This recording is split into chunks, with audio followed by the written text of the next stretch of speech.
Good morning मेरे प्यारे साथियों। मैं अजय दिया आज कुछ बेहतरीन क्वेश्चंस लेकर आपके सामने उपस्थित हुआ हूं। तो एक बार सभी साथी जुड़ जाएं, फिर हम अपनी क्लास को कंटिन्यू करते हैं। ठीक है भाई।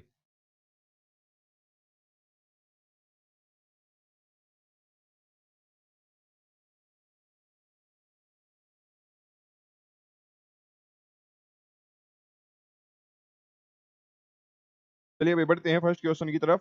देखते हैं क्या क्या है नया आज।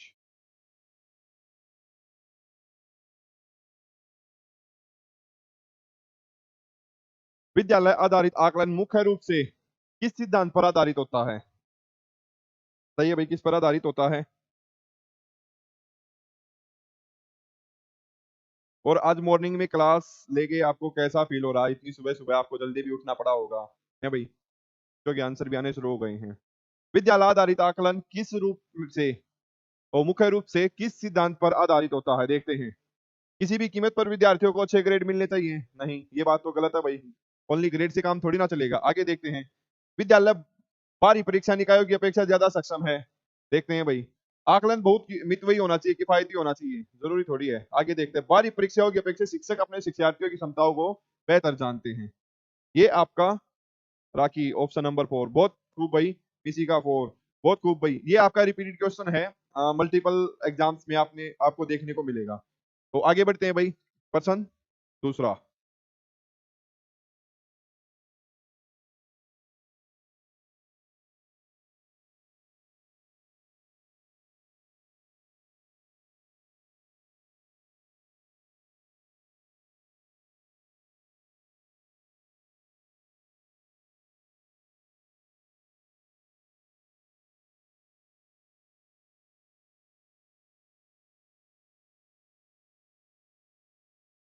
पढ़िए भाई एक बार। मेरे of education good morning, good morning भाई सभी को, good morning.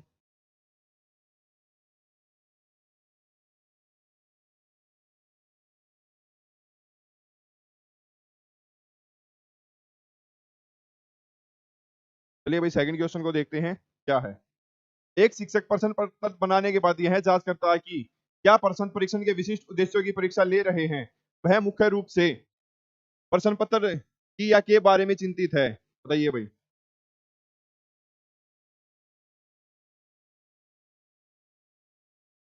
After a teacher set the question paper, he or she check whether the question are testing the specific objectives of the test. He is mainly concerned about the type of question paper. इस प्रकार के भाई। Rahul ji sir कैसे हो? एकदम बढ़िया भाई। आप बताइए कैसे हैं भाई? तो प्रश्नों के प्रकार, विश्वसनीयता, वैधता या संपूर्ण विषय वस्तु को शामिल करने पर चिंतित है।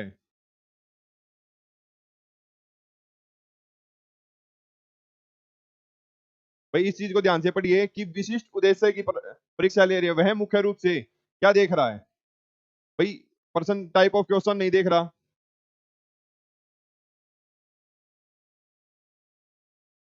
ऑप्शन नंबर 4 भी नहीं है कि भाई भाई संपूर्ण विषय वस्तु को शामिल करने को वैधता है। ये ऑप्शन नंबर सी वैलिडिटी, क्या चेक कर रहा है भाई? क्या जो टेस्ट ले रहा है वो वैलिड है या नहीं। आगे बढ़ते हैं भाई। अगला पर्सन।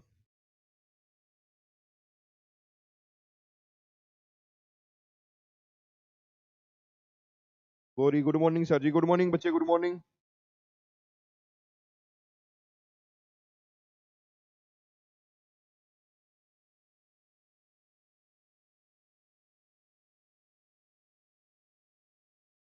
क्वेश्चन नंबर 3 आपके सामने भाई।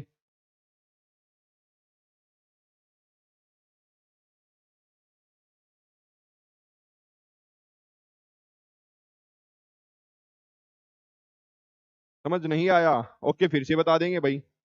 लास्ट वाला पर्सन देखिए भाई क्या पूछ रहा है इसमें। एक शिक्षक प्रश्न पत्र बनाने के बाद यह जांच करता है भाई। कोई भी आप किसी भी क्लास के बच्चे का टेस्ट ले रहे हो, क्वेश्चन पेपर बना रहे हो। क्वेश्चन पेपर बनाने के बाद आप क्या जांच रहे हो? क्वेश्चन पेपर बनाने के बाद कि क्या जो आप टेस्ट ले रहे हो, परीक्षण ले रहे हो, वो विशिष्ट स्पेसिफिक जो ऑब्जेक्टिव है आप बच्चे का, कोग्निटिव, फिजिकल, कोग्निटिव, इमोशनल, हर तरह एस्पेक्ट को ध्यान में रखते हुए इन चीजों पर काम करते हो, तो उसका जो मेंटल लेवल है उसके अकॉर्डिंग आप चीजों को बनाओगे। तो जिस चीज को आप जांचना चाहते हो, यदि उसको जांच रहे हो, ठीक है, जिस उद्देश्य को जांचना चाहते हो आप, जिसकी प्राप्ति चाहते हो, यदि उसको जांच रहे हो तो मुख्य रूप से प्रश्न पत्र के बारे में आप किस चीज को लेकर चिंतित है? क्या उसके प्रश्नों के प्रकार? नहीं, प्रश्नों के प्रकार तो कई प्रकार के हो सकते हैं। कोई 1 नंबर का क्वेश्चन डालोगे आप, कोई 2 नंबर का, ठीक है? तो टाइप ऑफ क्वेश्चन नहीं, ना उसकी रिलायबिलिटी भी, उसकी वैधता को आप जांच रहे हो, क्योंकि वैधता में क्या आएगा? जिस चीज को आप जांच रहे हो, ठीक है, वो उद्देश्य आपके पूरे हो रहे हैं, तो इट इज कॉल्ड वैलिडिटी। ठीक है भाई, वैधता। समझ में आया भाई? विश्वसनीयता में वो बातें आएंगी, विश्वसनीयता में कोई भी यानी आपके एमसीक्यू टाइप के क्वेश्चन, एमसीक्यूज टाइप क्वेश्चन इसमें आएंगे कि कैसे बार बार कोई भी जांच कर ले, कितनी बार भी जांच कर ले, आपका आंसर वही रहेगा। भारत का बर्बाद हुआ था फॉर एग्जांपल 1947, आंसर वही रहेगा कोई भी कितना भी जांच कर ले, इसलिए वो वैलिड उसकी क्या है? विश्वसनीयता, रिलायबिलिटी के लिए एमसीक्यू टाइप क्वेश्चन। ठीक है भाई। A test is said to be valid only when it, एक परीक्षण तभी मान्य कहलाता जब यह है क्या? बताइए भाई। निष्पक्ष और शिक्षक पूर्वाग्रह से मुक्त होता है क्या तब? या फिर जिसे मापने का दावा करता है उसे मापता है, कोल्ड क्या कहलाता है? आपका वैलिड टेस्ट। ये नहीं भाई, जिसे आप मापने का दावा करते हो यदि उसे माप रहे हो तो कॉल्ड वैलिड। ठीक है भाई, वैलिड टेस्ट कहलाएगा। ना समय के साथ अनुरूपण, ना सांस्कृतिक पूर्वाग्रह के साथ बचाव। Option number second, option number second. अभी बताया था कि वैलिड कौन सा होता है, विश्वसनीय कौन सा होता है। ठीक है भाई। विश्वसनीय में बार बार डिफरेंट टीचर्स के द्वारा मापने पर भी सेम आपको रिजल्ट मिलेगा, और वैलिड में जिस चीज को आप मापना चाहते हो उस उद्देश्य की प्राप्ति कर रहे हो तो कॉल्ड वैलिड। फोर्थ भी अब बच्चे, अभी तो बताया था फोर्थ का, लगता आपका ध्यान नहीं था। सेकंड पर्सन जो था आपका, जिसमें रिलायबिलिटी और वैलिड, एक बच्चे राहुल ने पूछा था कि सर फिर से समझाइए कैसे। आपका रिलायबिलिटी कैसे होती है भाई? कई टीचर उस क्वेश्चन को जांच रहे हैं, जैसे आपके डी ट्रिपल एस बी वाले बोर्ड वाले हैं, या कोई भी बोर्ड लगा दो जो एमसीक्यू टाइप के क्वेश्चन आपसे लेते हैं। ठीक है, अब कोई भी टीचर जांच लेगा, उस पर्सन का वही आंसर होगा, तो कॉल्ड क्या है? रिलायबल है। यानी भारत के पहले प्रधानमंत्री कौन थे? तो इसका जवाब तो नहीं बदलने वाला। भारत के प्रथम राष्ट्रपति कौन थे? अब कोई भी जांच ले, आंसर वही आना है, तो कोल्ड रिलायबिलिटी। दूसरा वैलिडिटी में, वैलिडिटी में क्या होगा? जो चीज आप जांचना चाहते हो ना, जो मेजर करना चाहते हो, यदि उसको ही मेजर कर पा रहे हो आप, तो कोल्ड वैलिड है वो टेस्ट। ठीक है, तो कि आपका सेकंड क्वेश्चन भी था। चलिए भाई, क्वेश्चन नंबर 5 देखिए अब।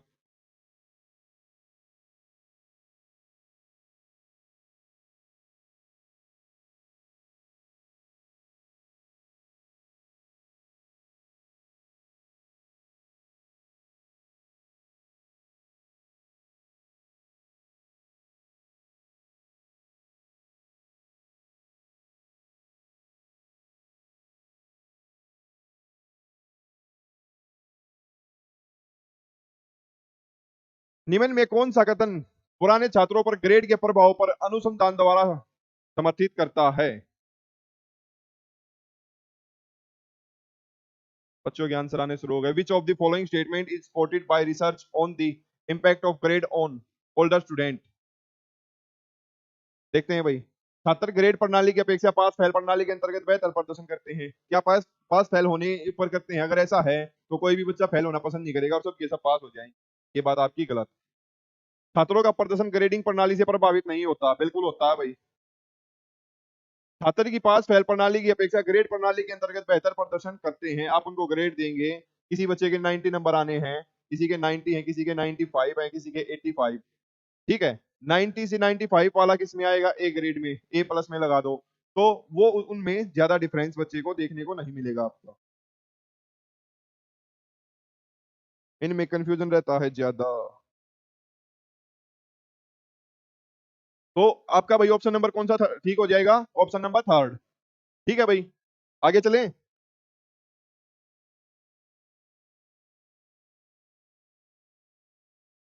ओके बच्चे, गोरी समझ आ गया, तो कंफ्यूजन अब नहीं रहेगा आपको।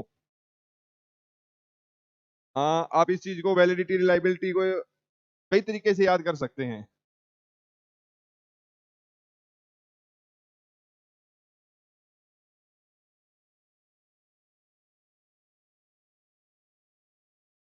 मीन परसेंटाइल रैंक, प्रतिशांत रैंक का मतलब है क्या है भाई?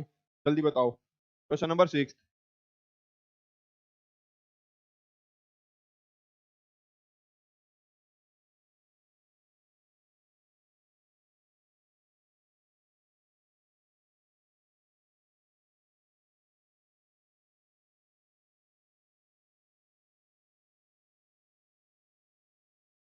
देखते हैं भाई।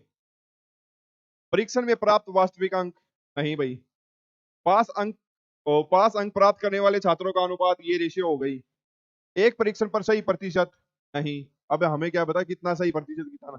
समान या कम अंक प्राप्त करने वाले छात्रों का अनुपात, क्या हो जाएगा भाई? प्रतिशांत रैंक, रैंक की बात की है भाई। Mean percentile rank, percentage correct on a test, proportion of student getting equal और less marks. Option number C होगा भाई, डी नहीं सी।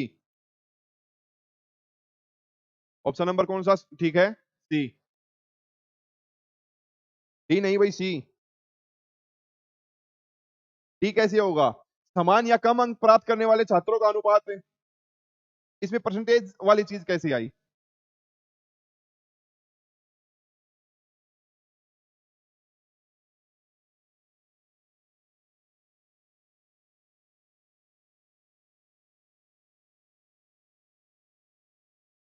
आगे चलें भाई। भाई कंफ्यूजन हो तो बता देना इन दोनों ऑप्शन में, ऑप्शन नंबर थर्ड और फोर में कंफ्यूजन हो तो बता देना। फिर भी मैं ये चाहूंगा भाई, इस पर्सन का आंसर आप एक बार देखें, थर्ड या फोर्थ में कंफ्यूजन है थोड़ी। ठीक है, अभी के लिए आप इसमें क्वेश्चन मार्क लगा सकते हो।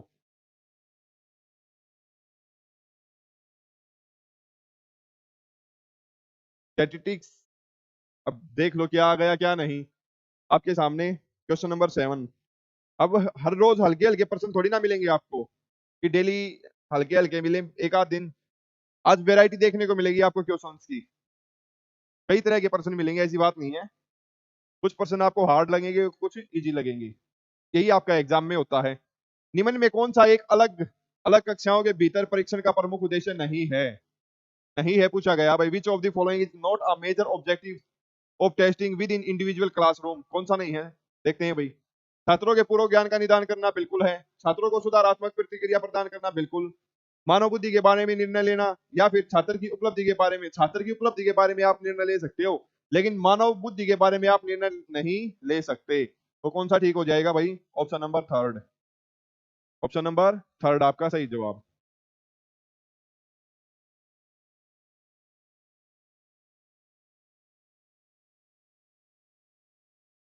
चलें भैया आगे।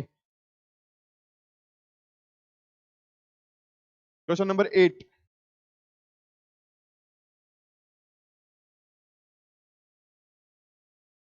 सी सी, सभी बच्चों के सी जवाब।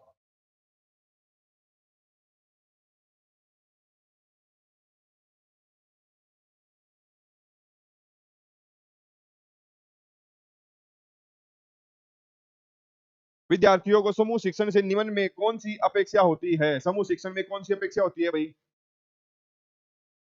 समूह से गुण दोष विवेचन प्राप्त करने की, काहे नहीं। इंग्लिश में समझो भाई, अगर हिंदी में समझ में नहीं आ रहा तो। To obtain discussion of merit and demerit from the groups, क्या इसके लिए ही नहीं। To distribute the work equally, नहीं। To ignore personal view point, ignore तो कर ही नहीं सकते ना। आगे देखते हैं।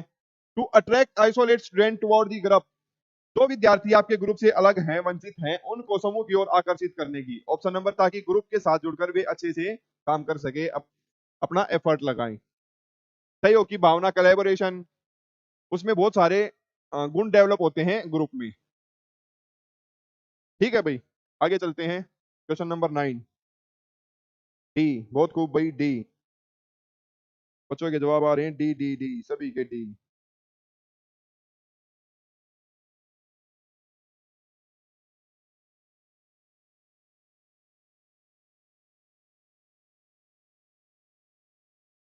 क्वेश्चन नंबर 9 भाई।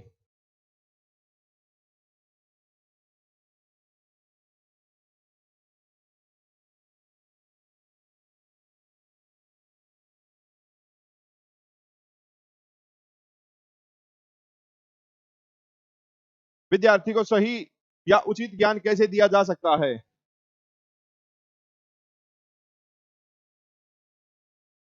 विद्यार्थी को सही या उचित ज्ञान कैसे दिया जा सकता है, बताइए भाई। पाठ को याद करवाकर पाठ की व्याख्या करते विद्यार्थी के स्वयं पढ़ने से या रुचिकर रीति से शिक्षण द्वारा। सबसे पहली बात, मेमोराइजिंग आप नहीं कर सकते, इस चीज को काट दो। पाठ की व्याख्या करके भी आप नहीं कर सकते। बाकी बचे दो ऑप्शन देखते हैं, कौन सा? By the student own reading या फिर bye teaching in an interesting manner. भाई सबसे मेन बात क्या है आपकी? Own reading. अप्रोप्रिएट नॉलेज कैसे ज्ञान प्राप्त करेगा भाई? वो खुद पढ़ के, स्वयं पढ़ के। ठीक है भाई, ऑप्शन नंबर कौन सा ठीक हो जाएगा? थर्ड। नाइन्थ का डी नहीं बच्चों, सी। भाई teaching is an interesting manner, ठीक है, रुचिकर बनाकर कर सकते हैं, लेकिन जब विद्यार्थी स्वयं से पढ़ने की उसमें आदत नहीं होगी तो कैसे?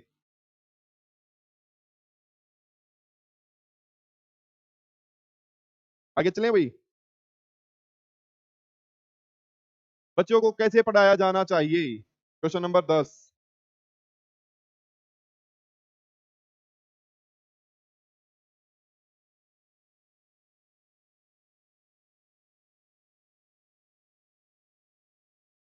नाइन्थ का सी कैसे?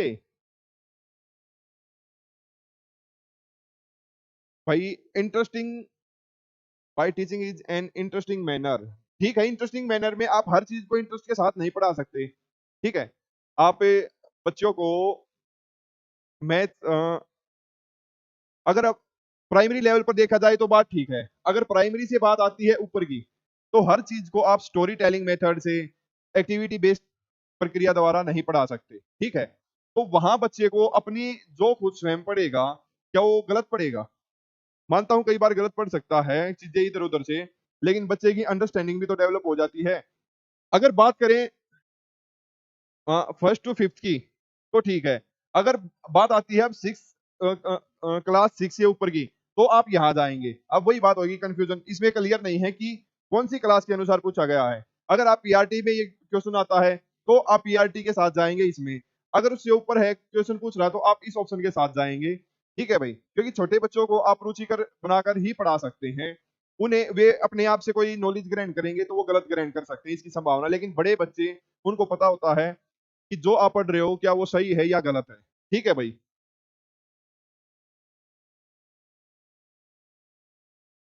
क्वेश्चन नंबर 10 देखिए एक बार। बच्चों को कैसे पढ़ाया जाना चाहिए? उन्हें भाषा पढ़ाई जानी चाहिए? नहीं। उन्हें कहानियां सुनानी चाहिए या उन्हें खेल विधि द्वारा पढ़ाया जाना चाहिए? सबसे जरूरी क्या है भाई, देखो यहाँ स्पेसिफाई है बच्चों को कैसे पढ़ाया जाना चाहिए। बच्चे को उन्हें प्ले वे मेथड से पढ़ाना चाहिए, संगीत के माध्यम से भी नहीं। They should be taught through play method. Probable इस पे बात करते हैं। ठीक है भाई, मारिया मोंटेसरी इस पे बात करती हैं। तो बच्चों को खेल खेल में शिक्षा दी जानी चाहिए। हाँ, एनटीटी के लिए भी डी राइट है भाई, इंटरेस्टिंग वे में। जब आप बात करते हो बेसिक की, तो उसके लिए डी। अब वही है ना कि कंफ्यूजन वहां क्वेश्चन में क्लियर नहीं था कुछ। चलिए भैया आगे चलते हैं। Question number 11। प्रभावी शिक्षण में शामिल है क्या?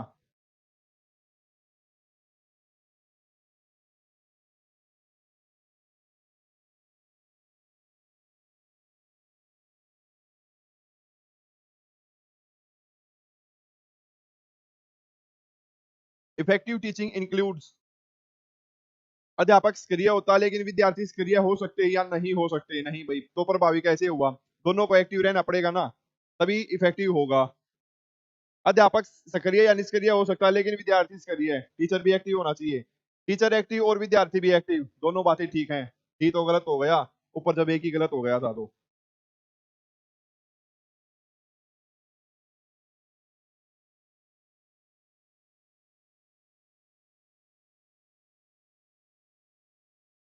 चले भाई आगे। क्वेश्चन नंबर 12 आपके सामने। राखी 11 का 3, बिल्कुल बच्चे 11 का 3। मिसी का सी, बहुत ठीक भाई।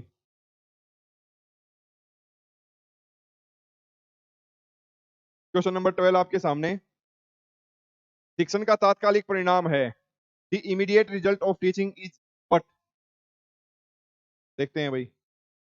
Change in behaviour of student in desirable direction, बिल्कुल सही बात है भाई। आगे देखते हैं, विद्यार्थियों के पूर्ण व्यक्तित्व का विकास।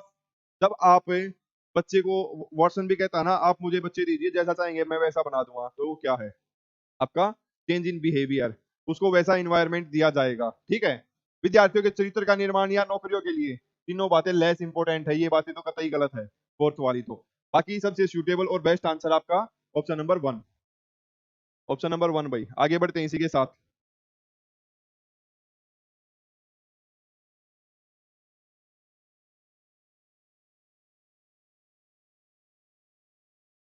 12 का एक, बहुत खूब भाई।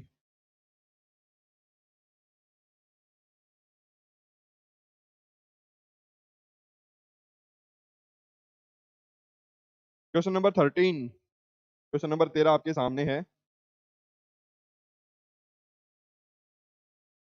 देखिए एक बार क्वेश्चन नंबर 13 को।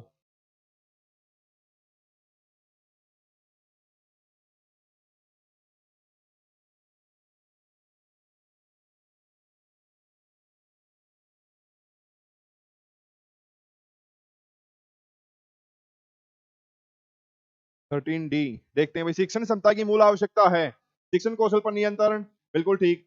शिक्षण के विभिन्न तकनीकों का प्रयोग पर नियंत्रण, ये भी ठीक है भाई। अगर इन प्रयोगों पर, तकनीकों पर नियंत्रण नहीं होगा तो लैब वगैरह में जाके, केमिस्ट्री लैब में, तो क्या होगा, उन पे कंट्रोल नहीं है तो कुछ भी नुकसान हो सकता है। शिक्षण में मीडिया और तकनीक के उपयुक्त प्रयोग पर नियंत्रण, तीनों बातें ठीक है, तो ऑप्शन नंबर 4 आपका सही हो जाएगा। ठीक है भाई, आगे बढ़ते हैं, बहुत खूब भाई।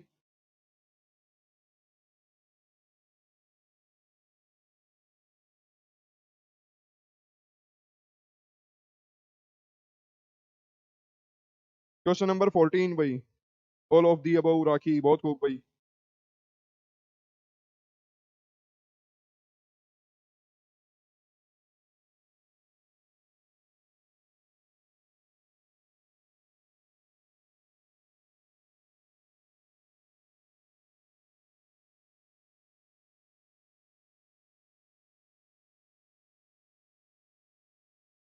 बालकों के साथ की गई क्रियाएं प्रभावी होंगी यदि, कब, बालकों के साथ की गई क्रियाएं कब प्रभावी होंगी भाई, देखते हैं। अध्यापिका नहीं जानती कि वह इसे क्यों कर रही है, जानती नहीं तो फिर करना ही क्या, ऑप्शन ही गलत हो गया। अध्यापिका अपनी पाठ योजना को पूर्ण करने के लिए उन्हें संचालित करती है, कतई गलत है भाई। प्रधान अध्यापक यानी प्रिंसिपल द्वारा किया और क्रिया प्रधान अधिगम के लिए दिए गए निर्देशों की अनुपालना करने हेतु अध्यापिका उन क्रियाओं को करती है, मतलब किसी के बर्डन में आगे आप करोगे तभी ठीक है क्या। आगे देखते हैं, he believes that action oriented education will help child to understand concept, ये हुई ना बात। उनका मानना क्या है कि क्रिया प्रधान शिक्षा बालक को संकल्पना समझने में सहायता करेगी, जो वो कॉन्सेप्ट पढ़ा रही है बच्चों को, शिक्षा दे रही है, उसको सीखने सिखाने में मदद करेगी, तो ऑप्शन नंबर, गोरी मिसी का राखी, सब बच्चों के डी डी डी, बहुत खूब भाई। Question number 16, to develop scientific attitude among student a science teacher should not, क्या नहीं करना चाहिए, विद्यार्थियों में वैज्ञानिक अभिव्यक्ति का विकास करने के लिए एक विज्ञान अध्यापक को चाहिए कि वह नहीं करे, क्या नहीं करे भाई, इस चीज पे ध्यान दे, क्या नहीं करे। शिक्षक केंद्रित शिक्षण विधियों का प्रयोग, देखते हैं भाई, क्या ये नहीं करे। पाठ्य सहगामी क्रियाओं का आयोजन बिल्कुल करना चाहिए। शिक्षक का नवाचार, इस चीज पे ध्यान, नवाचार विधियों का प्रयोग भाई, बिल्कुल। विद्यार्थियों की उत्सुकता को शांत, बिल्कुल क्यूरियोसिटी को, यदि उनकी क्यूरियोसिटी को आप शांत नहीं करोगे, उनके मन में जो सवाल हैं उनका समाधान आप नहीं करोगे, तो वो क्या समझेंगे, ना तो उनको इंपॉर्टेंस दी जा रही, ना फिर टीचर को जो कुछ न चाहते हुआ आ रहा, तो वो बच्चे अपने आप को अध्यापक से दूरी बनाना शुरू कर देंगे, काफी कंप्लेंट आने शुरू होंगी। तो क्या नहीं होना चाहिए, टीचर सेंटर नहीं, स्टूडेंट सेंटर होता है, कौन सा, student learner centred, student centred. चले भाई आगे, ऑप्शन नंबर 4, ओ सॉरी, ऑप्शन नंबर कौन सा था भाई, ए, एक ठीक हो जाएगा आपका, बहुत खूब भाई, सबका एक।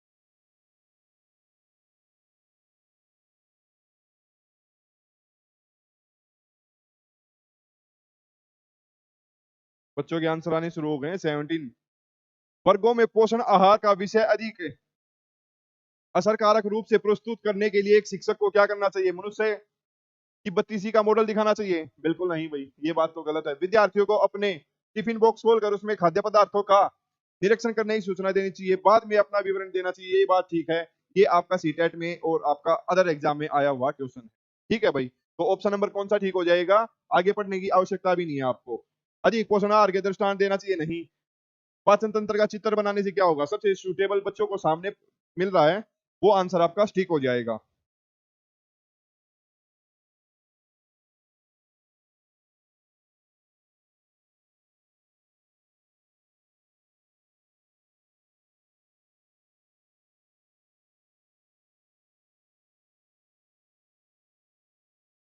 क्वेश्चन नंबर 18 देखिए भाई, कौन सा एक अर्जित अभिप्रेरक का उदाहरण नहीं है? नहीं पूछा गया है। Not an example of acquired motivator, attitude, interest, curiosity, hunger. बताओ बच्चों।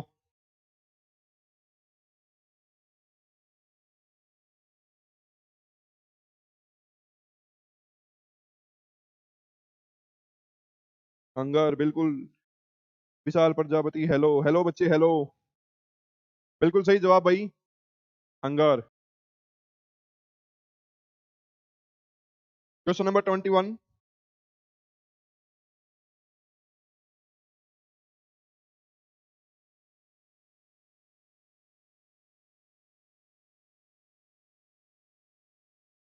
निम्न में कौन सा सशक्त महिलाओं का संकेतक है? कौन सा है भाई? Which of the following is an indicator of strong women?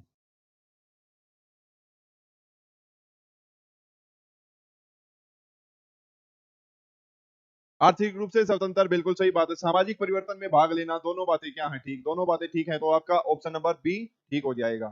चले भाई आगे। राखी बी, गोरी बी, बहुत खूब भाई, सभी का बी। आगे चलते हैं। क्वेश्चन नंबर 22, वर्तमान स्कीम के द्वारा बाहरी दुनिया को समझने की क्रिया कहलाती है? ये स्कीम बोले तो स्कीमा है भाई आपका। क्या है ये स्कीम? स्कीमा कोग्निटिव डेवलपमेंट में जो आपको, यानी जन्म से लेकर मृत्यु तक आपके दिमाग में जो भी चीजें आती रहती है नई, जितनी भी नई चीजें वगैरह सीखते हो, वो सब आपके सीमा में होती हैं। ठीक है, क्या होता है ये? आइडेंटिफिकेशन, असाइमिलेशन, ऑर्गेनाइजेशन, या इनमें से कोई नहीं? जल्दी बताइए भाई। क्वेश्चन नंबर 22, आइडेंटिफिकेशन क्या होता है? पहचान। ठीक है, तादात्मीकरण बोल सकते हो आप, कि आप किसी भी रोल मॉडल जिसको आप अपना मानते हो, उस जैसा बनने का व्यवहार करते हो।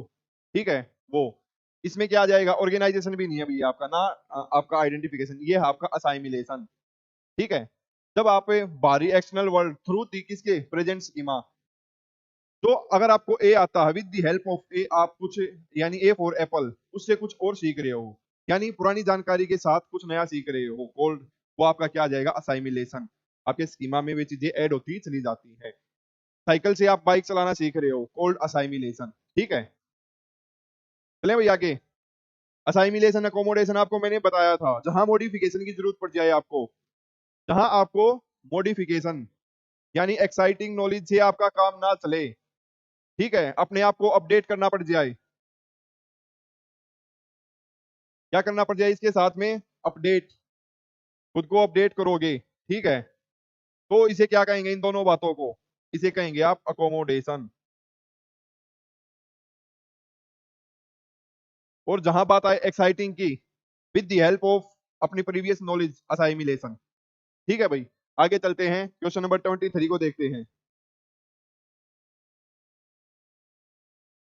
शिक्षक ने रेखा को कहा कि अपने आपने गृह कार्य नहीं पूरा किया, अतः आपको खेल की कक्षा से वंचित किया जाता है। यह उदाहरण है नकारात्मक पुनर्बलन का, दंड का, सकारात्मक का, या प्रशंसनीय पुनर्बलन का। आप सबको पता है, जब भी आप कुछ ना कुछ बच्चे से हटा रहे हो, रिमूव कर रहे हो, वो आपका नेगेटिव रिइंफोर्समेंट होगा। ठीक है, बच्चे से किसी भी चीज को आप चाहे पिटाई करके, या फिर उसको कि आपको ऐसा किया आपने, ये आपने गलत किया तो आपसे ये चीज हम हटा रहे हैं, तो वो सब नेगेटिव। जब भी कुछ भी चीज बच्चे से छीनी जा रही है, दूर की जा रही है, ऐसी चीजें आपकी नेगेटिव रिइंफोर्समेंट। पॉजिटिव में उसको दिया जाता है, आप फर्स्ट आओगे तो आपको ये मिलेगा। ठीक है, शाबाश भी बोल दोगे, आप अच्छा काम किया, गुड बोल दोगे, पॉजिटिव रीइंफोर्समेंट। पनिशमेंट का तो सब विरोध करते हैं। ऑप्शन नंबर ए ठीक हो जाएगा भाई आपका। इसके साथ आगे बढ़ते हैं क्वेश्चन नंबर 24। पनिशमेंट नहीं बचे, नेगेटिव और पॉजिटिव रीइंफोर्समेंट, बिल्कुल भाई ए।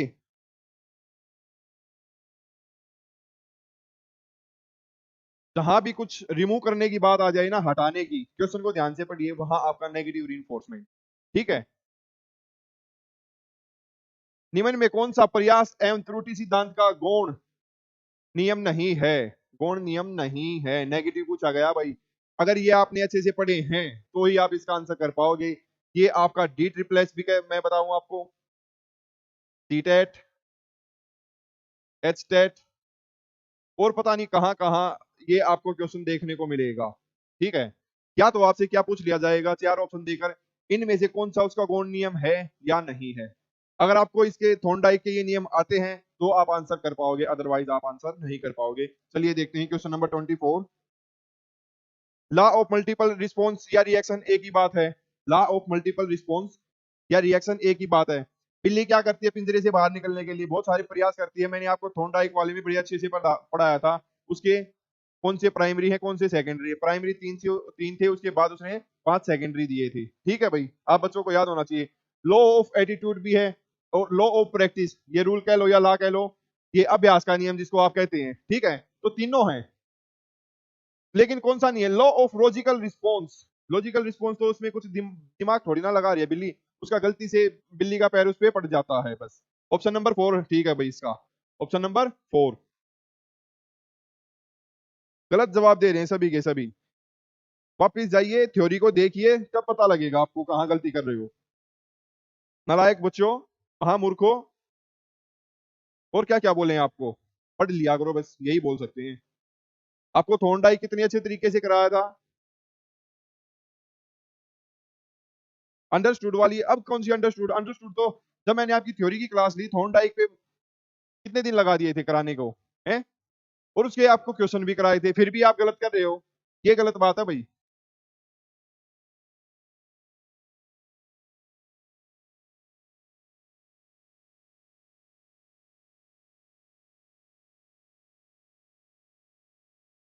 Question number 25। आप रिवाइज रिवाइज नहीं करते हो। अरे कम से कम पीडीएफ से ही पढ़ लिया करो, ग्रुप में जाके, वीडियो ना देखने का टाइम हो तो। टाइम मिलते ही आपको है ना, आपकी डिमांड थी ना कि सर आंसर दे दिया करो हमें पीडीएफ के साथ, वो भी दे देंगे हम आपको। कितना इजी बनाओगे?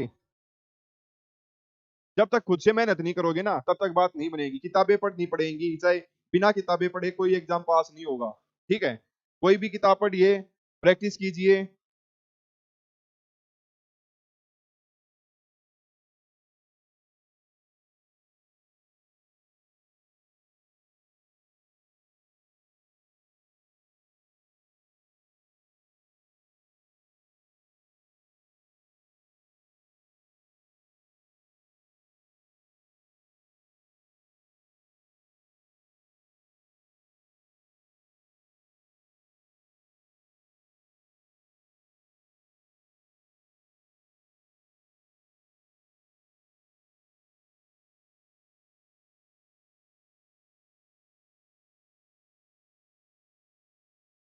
चलिए भाई नेक्स्ट पर्सन।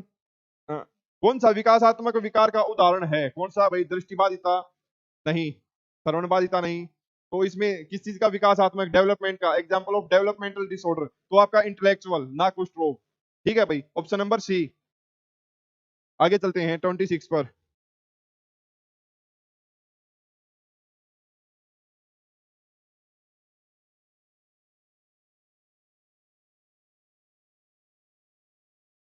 जो आपको आता है ना उसका तो बिल्कुल जान निकाल लेते हो आप, उसका तो आंसर भी लिख के बता दो कि सर ये है।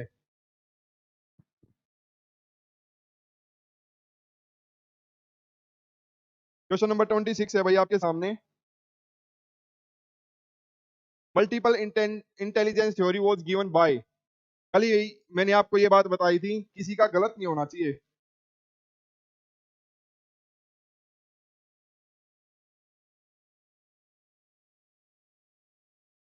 ये बात आपको मैंने कल ही बताई थी। एल्बर्ट बिने ने कौन सी दी थी? जीन पियाजे का कौन सा है? गार्डनर का कौन सा? जेनसन, चलो जेनसन की नहीं बताई, जेनसन को काट भी देते हैं अगर जेनसन का नहीं बताया तो। बच्चों के आंसर आने शुरू हो गए हैं। मल्टीपल इंटेलिजेंस किसकी है भाई? आपकी हवार्ड गार्डनर की। एल्बर्ट बिने की यूनिफैक्टर यानी एक कार की है। ठीक है, यहाँ कॉग्निटिव डेवलपमेंट पर बात करते हैं। ठीक है, कितने प्रकार की बताई थी? 8 प्रकार की, कल ही बताया था भाई, बार बार एक्सप्लेन नहीं किया जाएगा। और आगे बढ़ते हैं। गार्डनर, क्वेश्चन नंबर 27 भाई।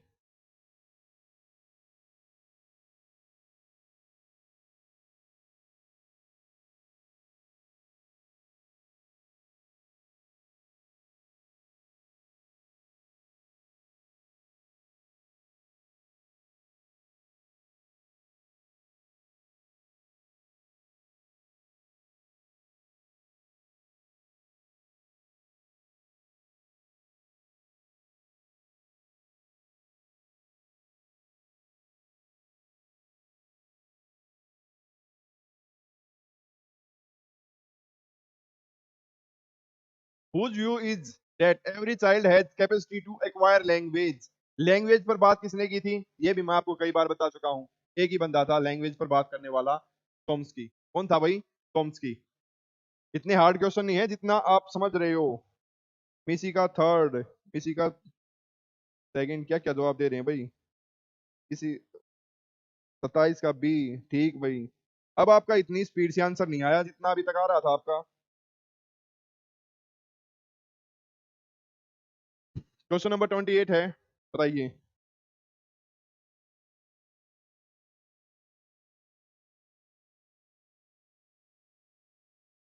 वह नियम जो अधिगम के गेस्टाल्ट दृष्टिकोण का भाग नहीं है। नेगेटिव पूछा गया भाई, कौन सा नहीं है?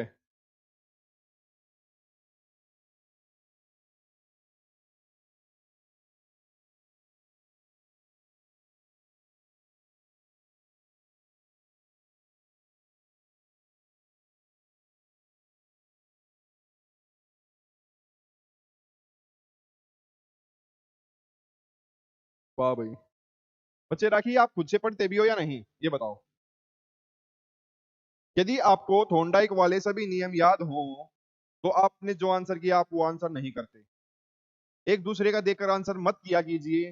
दूसरा, गलत भी हो सकता है, अपने पर कॉन्फिडेंस रखिए, चाहे सामने वाला कुछ भी आंसर दे रहा है। Law of equality, proximity, closure, ये किसके हैं? ये आपके गेस्टाल्ट अप्रोच में आएंगे। लेकिन लॉ ऑफ यूज सेकंड नियम है। उपयोग अनुपयोग का नियम थॉर्नडाइक में। यूज डिसयूज का सिद्धांत भी इसको बोला जाता है, थॉर्नडाइक की थ्योरी को। कहाँ ध्यान है आपका? है भाई, कहाँ ध्यान है?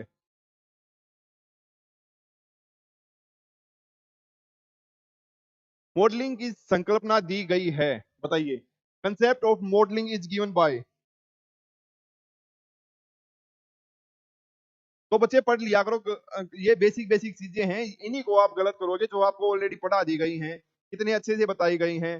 तो फिर समस्या है भाई। देखिए, आपको बुरा लगेगा, आपके भले के लिए है लेकिन। ठीक है,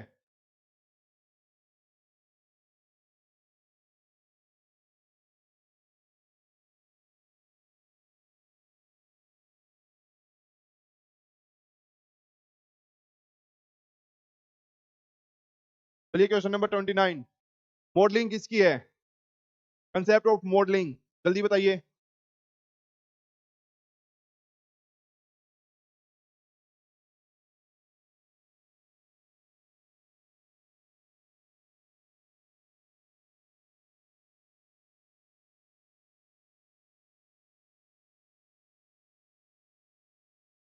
चलो भाई, हेल्थ तो सबसे जरूरी है, बट रिकवरी करने के बाद आप क्लासेस, रिकॉर्डेड क्लासेस को भी देख सकते हैं अगर आप साथ के साथ कई बार नहीं ले पाते, कुछ चीजें ना समझ में आए तो दोबारा से देख सकते हैं। और आपको जो थ्योरी क्लास करवाने का मेन उद्देश्य यही है कि आप प्रॉपर अपने नोट्स बनाते हुए चलें, अपना टाइम ले, वीडियो को एक बार नहीं आप अच्छे से देख पा रहे हो 2 बार देखिए, आपके सामने पीडीएफ भी आ रही है, वहां से पढ़िए।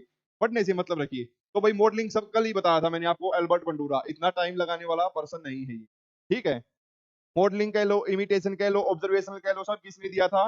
आपके बंडूरा ने। ठीक है, ये आ गया साथ में। आप इसी को कह सकते हो इमिटेशन, कल भी बताया था। Imitation, observational.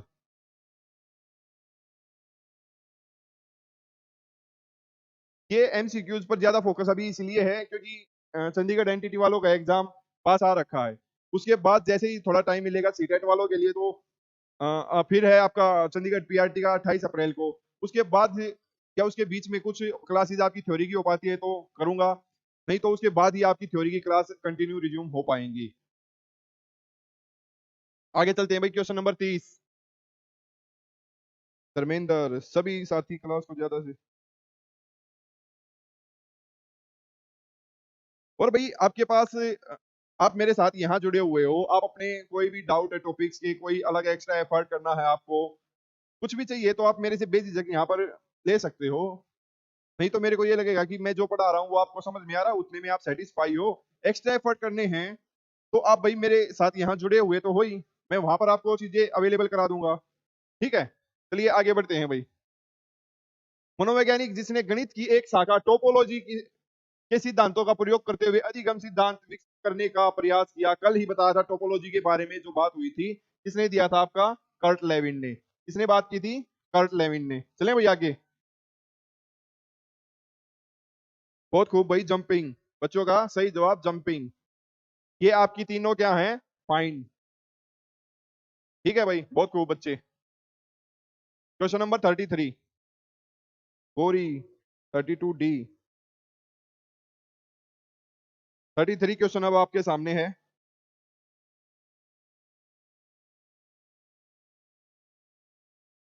सूचना और संचार प्रौद्योगिकी एकीकरण योजना को डिजाइन करने के लिए व्यवस्थित मॉडल के प्रमुख घटक निम्न में कौन से हैं?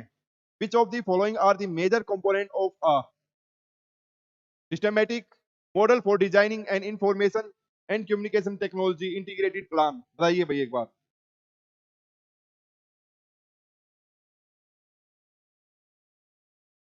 प्रौद्योगिकी का उपयोग करने के लिए तर्क, रैशनल फॉर यूजिंग टेक्नोलॉजी, या फिर स्ट्रेटजीज फॉर इम्प्लीमेंटेशन? ये डी ट्रिपल एस बी का क्वेश्चन है भाई, तो दोनों बातें आपकी ठीक हैं। दोनों बातें ठीक है तो ऑप्शन नंबर ए आपका ठीक हो जाता है। ऑप्शन नंबर ए ठीक हो जाएगा। आगे बढ़ते हैं इसी के साथ।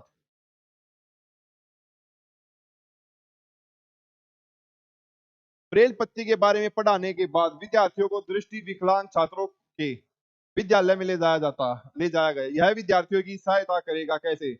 After being taught about the Braille method, the student were taken to a school for visually handicap. This will help student. किसमें हेल्प करेगा भाई, जल्दी बताएं।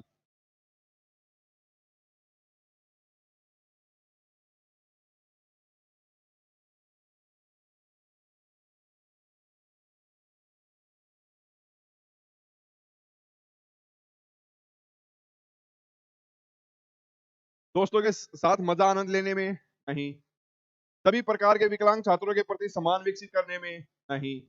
कक्षा के अधिगम को वास्तविक जीवन परिस्थितियों के साथ जोड़ने से, जहां रियल लाइफ सिचुएशन आ जाए आपकी, वही सबसे बेस्ट ऑप्शन है। दृष्टि विकलांग छात्रों के प्रति पॉजिटिव सकारात्मक एटीट्यूड का विकास करने में?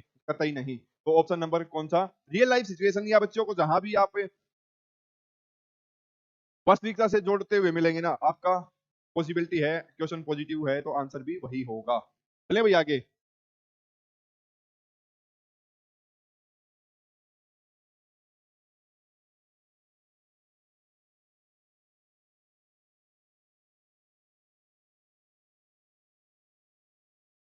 क्वेश्चन नंबर 35 आपके सामने।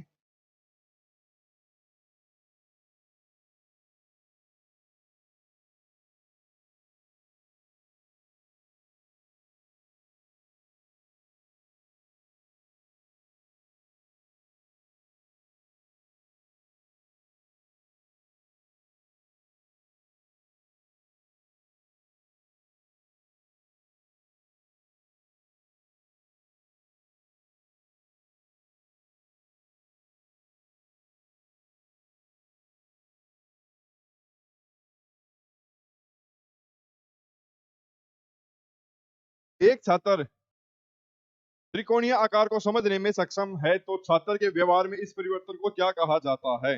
बड़ा ही मजेदार क्वेश्चन है भाई। ठीक है, ध्यान से देखिए एक बार। When a student is able to understand trigonometric shapes, what is this change in the student behavior called? क्या है भाई? वह चित्रों को अलग करने में सक्षम है, कतई नहीं। वह उसी प्रकार के चित्रों को बनाने में सक्षम है, हो सकता है। वह गणित क्लब बोर्ड पर त्रिकोणमितीय आकार को बनाने में सक्षम है। He is able to draw trigonometric shape on the mathematics club board, नहीं। आगे त्रिकोणमितीय आकार को याद करने में, ये तो नहीं। तो ये किसमें है भाई? उसी प्रकार के चित्रों को बनाने में सक्षम है। मैथ पेडागोजी से क्वेश्चन उठाया गया भाई आपका ये। कहां से? मैथ पेडागोजी से। Option number B, capable of making pictures of same type. Question को ध्यान से पढ़िए, फिर पता लगेगा आपको क्या पूछा गया। आगे बढ़ते हैं 36।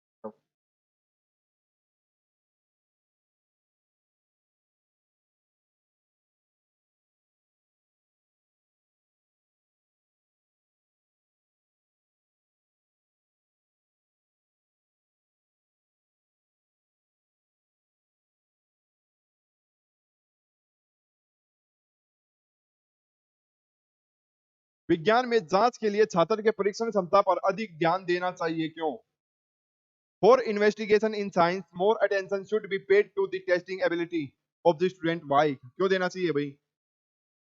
उच्च शिक्षा के लिए पर्याप्त उपकरण का ज्ञान, क्या इसलिए देना चाहिए? उच्च शिक्षा के लिए पर्याप्त उपकरण का ज्ञान हो, क्या इसलिए? या फिर विज्ञान के तथ्य और अवधारणा की पूरी समझ हो, या इसलिए? या किसी भी आपात स्थिति का सामना किया जा सके, या सभी? तो आप दे सकते हैं। ध्यान से पढ़िए भाई। Investigation in science more attention should be paid to the testing ability.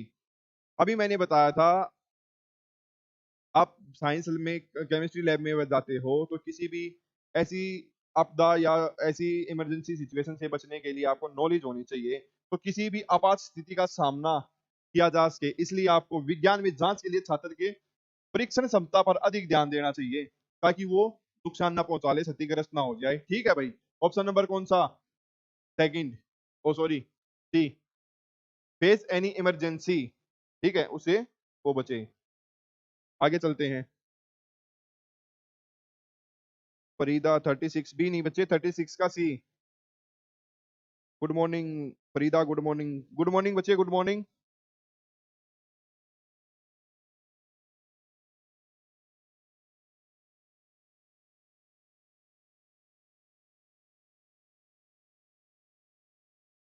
सामाजिक समानता पढ़ाते समय शिक्षण का सबसे उपयुक्त उपागम क्या होना चाहिए? क्या होना चाहिए भाई? सामाजिक समानता पढ़ाते टाइम सोशल इक्वेलिटी। देखते हैं। To explain in detail the practice of untouchability, कतई नहीं। असपृष्टता के व्यवहार की विस्तार से व्याख्या करना, नहीं। पाठ्य पुस्तक में संकल्पना से संबंधित दिए गए वर्णन की व्याख्या करना, नहीं भाई। आगे देखते हैं।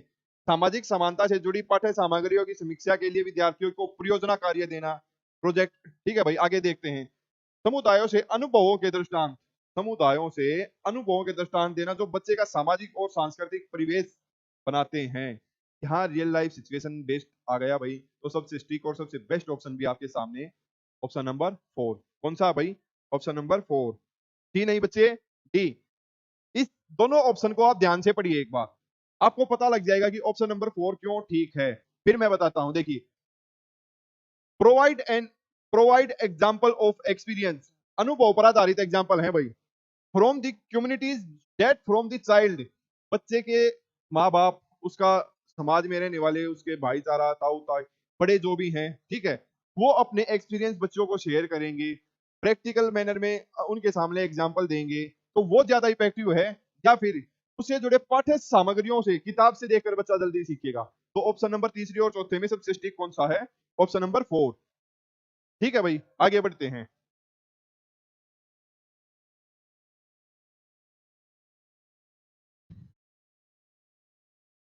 Question number 38।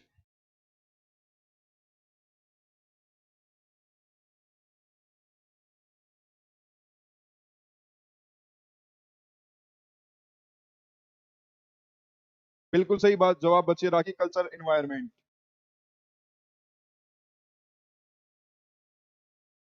और भाई जो भी साथी नया जुड़ता जाए चैनल को सब्सक्राइब कर लें। और मेरे से पर्सनली जुड़ना है, मेरे चैनल पर कोई भी आपका सब्जेक्ट में इश्यू है तो आप मुझे यहाँ फॉलो कर सकते हैं दिए गए टेलीग्राम चैनल पर। ठीक है भाई, वहां आपको क्लासेस की पीडीएफ वगैरह, नोट्स, हर चीज मिलती है। आपका कैसा भी डाउट है सोल्व किया जाता है। ये एवं ही नहीं भाई, ये सारी इंफॉर्मेशन आपके काम की है। और ये टेलीग्राम चैनल है भाई मेरे से जुड़ने के लिए। क्वेश्चन नंबर 38 का बच्चों ने जवाब दिया सी, देखते हैं। भारत सरकार द्वारा अपनाई गई यानी 1968 राष्ट्रीय शिक्षा नीति शिक्षक शिक्षा ने शिक्षकों की शिक्षा के निम्न पहलुओं पर जोर दिया। किस पहलू पर जोर दिया भाई, उस पर बात करते हैं एक बार। ठीक है, शिक्षकों के लिए पर्याप्त वेतन और अकादमिक स्वतंत्रता। देखते हैं आगे क्या है। शिक्षकों के लिए यात्रा भत्ता और परिवार पेंशन, ये सब चीजें तो बाद में आएंगी ना। आगे देखते हैं, शिक्षकों के लिए सेवाकालीन परीक्षण और पत्राचार शिक्षा, in service training and correspondence education for teachers. क्या ये आपकी जो नेशनल एजुकेशन पॉलिसी 1968 आई थी उसने दिया था? Teacher education adopted by the government of India has emphasise the following. किस पे भाई, आगे देखते हैं। शिक्षकों के लिए पदोन्नति नहीं। अब बात आती है ऑप्शन नंबर पहले और तीसरे में। जिन बच्चों ने तीसरा दिया है वो ध्यान से देखिए। In service teachers training and correspondence education for teacher, बिल्कुल सही बात है भाई, इस पर बात की गई थी। लेकिन बात आती है क्या ये 1968 वाली में की गई थी? नहीं बच्चे, 1968 में शिक्षकों के लिए पर्याप्त वेतन और अकादमिक स्वतंत्रता पर बात की गई थी, उनकी फ्रीडम फॉर टीचर्स के। ठीक है, इस पर बात की गई थी भाई। ऑप्शन नंबर एक ए ठीक है। ये जो आपकी इन सर्विस ट्रेनिंग है ना, ये आपकी बाद वाली पॉलिसीज में आया था। बाद वाली जो आपकी एजुकेशन पॉलिसी आई उनमें जो भी कमियां रही थी पहले वालियों में उसको ठीक किया था। जो भी सिफारिशें की गई थी उनके बाद इस पे, ठीक है, ये बाद वाली पॉलिसीज में। लेकिन 1968 के अनुसार ऑप्शन नंबर ए।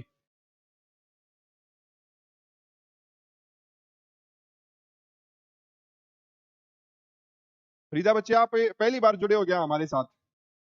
कमेंट करें। क्या आप हमारे चैनल पर फर्स्ट टाइम हो और मुझे बोले तो मेरी क्लास को आप पहली बार देख रहे हो क्या? सामाजिक विज्ञान में छात्रों की रुचि पैदा करने हेतु शिक्षक को क्या करना चाहिए? सामाजिक विज्ञान में छात्रों की रुचि पैदा करने के लिए क्या करना चाहिए? डी। उसी प्रकार की पढ़ाई की तकनीक विकसित करनी चाहिए। नहीं। पढ़ाई के लिए पाठ्य पुस्तक का इस्तेमाल नहीं। छात्रों को सवाल पूछने से मना कतई नहीं करेंगे भाई। गतिविधि आधारित शिक्षण करना चाहिए। ऑप्शन नंबर डी बहुत सही जवाब भाई। बच्चों, आपका जवाब डी। हाँ जी सर, फर्स्ट टाइम जुड़े हैं। गोरी 40 डी, मिसी का डी, सब बच्चों के डी।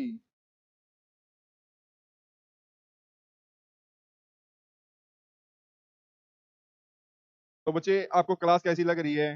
मजा आ रहा है कि नहीं? अभी तो ये लगा लो आपको मैच कराएंगे तब देखना कितना मस्त मजा आने वाला है। और बच्चे नए हो तो आप चैनल पर नए हो तो चैनल को सब्सक्राइब कर ले, बेल आइकन को प्रेस कर ले, आपको टाइम टू टाइम नोटिफिकेशन मिलता रहे। फॉर मोर इन्फॉर्मेशन, और आपको अधिक जानकारी चाहिए किसी भी चीज, यहाँ जुड़ सकते हैं आप मेरे साथ टेलीग्राम चैनल पर। आपका कोई भी डाउट है टीचिंग या नॉन टीचिंग से रिलेटेड, चाहे एसएससी है, डी ट्रिपल एस भी है, डी ट्रिपल एस में भी टीचिंग नॉन टीचिंग पोस्ट, कोई भी मतलब आप मेरे से हिंदी, इंग्लिश, ठीक है, अपना मैथ, आईसीटी, कोई भी डाउट अपना पोस्ट कर सकते हैं, आपको उसका जवाब जरूर मिलेगा। इसकी पूरी क्लास की जो पीडीएफ है, क्लास का लिंक, क्लास की टाइमिंग, सब आपको टेलीग्राम चैनल पर इन्फॉर्म कर दिया जाता है। तो बच्चे, आप हमारे साथ वहां भी जुड़ सकते हो। क्वेश्चन 41, पर्यावरण की शिक्षा स्कूल स्तर पर दी जानी चाहिए क्योंकि। देखते हैं भाई, प्रदूषण पर्यावरण को प्रभावित प्रभावित कर रहा है। ये बात तो बिल्कुल ठीक है, प्रदूषण पर्यावरण को ही प्रभावित कर रहा है और इंसानों को भी। यह जीवन का महत्वपूर्ण भाग है। ये बात इससे भी ठीक है। ये गलत हो जाती है फिर। यह शिक्षकों को रोजगार देता है। पर्यावरण से भाग नहीं सकते, वो तो सबको पता है कि पर्यावरण से भाग नहीं सकते। हमें तो अपने पर्सन से मतलब है, पर्सन में क्या बोला जा रहा है। पर्यावरण की शिक्षा स्कूल स्तर पर क्यों देनी चाहिए? जीवन का महत्वपूर्ण भाग है भाई। अगर आप बच्चे को स्कूल लेवल पर ये सब बातें बता दोगे कि आप प्रदूषण ना फैलाएं, तो बच्चा वो चीज सीखेगा। अगर उसको ये चीजें ना सिखाई जाएंगी तो पढ़ा लिखा अनपढ़ के बराबर हो जाएगा। वो भी उनकी तरह सड़क पर चलता हुआ कहीं भी कूड़ा कचरा फेंकेगा, पॉल्यूशन होगा है। वो फिर बाइकों वगैरह पर या गाड़ी में तेज हॉर्न भी लगवाएगा, नॉइज पोल्यूशन भी होगा, उससे भी परेशानी हो सकती है। ठीक भाई, तो ऑप्शन नंबर बी ठीक है। आगे चलते हैं। क्वेश्चन 42,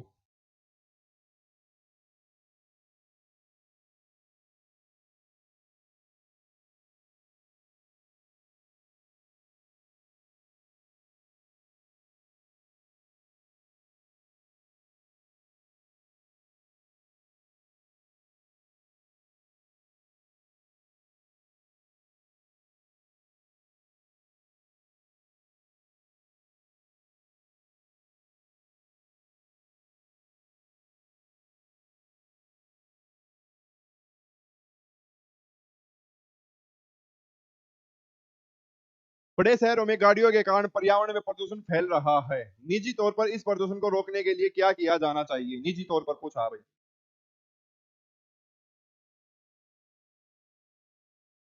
फरीदा एक जवाब, गाड़ी के इंजन की निरंतर जांच की जानी चाहिए, इससे पर्यावरण प्रदूषण रोका जा सकता है। बिल्कुल सही बात है भाई। यात्रा के लिए पब्लिक ट्रांसपोर्ट है भाई, बिल्कुल ये भी, लेकिन इससे ज्यादा गाड़ी के इंजन की निरंतर जांच करेंगे तो जो वो पोल्यूशन होता है ना, उसको कंट्रोल कर सकते हैं यहाँ पे रेगुलर टेस्ट कराकर, ठीक है, उसकी फिटनेस के द्वारा। बीमा, बीमा का कोई घर से नहीं निकलना चाहिए, बीमा काम के स्कूटर कार इत्यादि जैसी कोई निजी वाहन ना रखें। ऐसा थोड़ी ना भाई कि आप अपने उपयोग की चीजों को ही ना रखेंगे। तो ऑप्शन नंबर एक,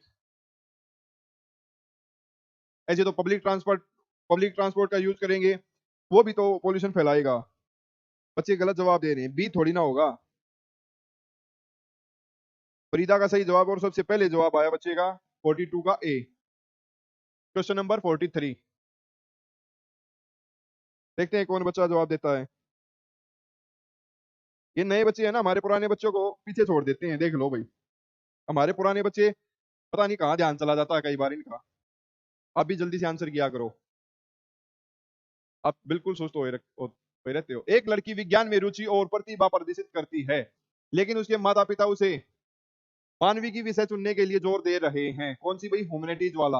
आप लड़की को क्या सलाह देंगे? भाई बच्चे ने जो पसंद आप वो पढ़ने दो ना, सिंपल सी बात है। ये तो आपकी न्यू एजुकेशन पॉलिसी में फायदा है कि पहले जो साइंस लेता था वही फिजिक्स केमिस्ट्री बायो पढ़ सकता था, अब तो कॉमर्स वाला भी आर्ट का भी पढ़ सकता है और साइंस का भी पढ़ सकता है। ऐसे ही साइंस वाला अकाउंट या अकाउंट पढ़ सकता है। तो देखते हैं, अपने माता पिता की बात सुनने को कहेंगे? कतई नहीं कहेंगे भाई, मैं तो नहीं कहूँ। बच्चे की मर्जी भी तो चलने दो, हैं? हमेशा अपनी मर्जी थोपते रहोगे। अपने उसे अपने पसंदीदा विषयों पर ध्यान केंद्रित करने के लिए कहेंगे। उसे कहेंगे अपने माता पिता से बात करे और अपनी प्रतिभा के बारे में बताए, अपना टैलेंट भी तो बताए, हाँ मैं ये कर सकता हूँ। आप जिस चीज के लिए लड़ रहे हैं, लड़ो, और फिर उसके उसे करके दिखाओ, तब मजा आएगा, तब आपके पेरेंट्स भी आपको सपोर्ट करेंगे। छात्रवृत्ति के लिए प्रयास करने के लिए प्रोत्साहित, सारी बातें गलत हैं। Option number C, option number C बिल्कुल ठीक।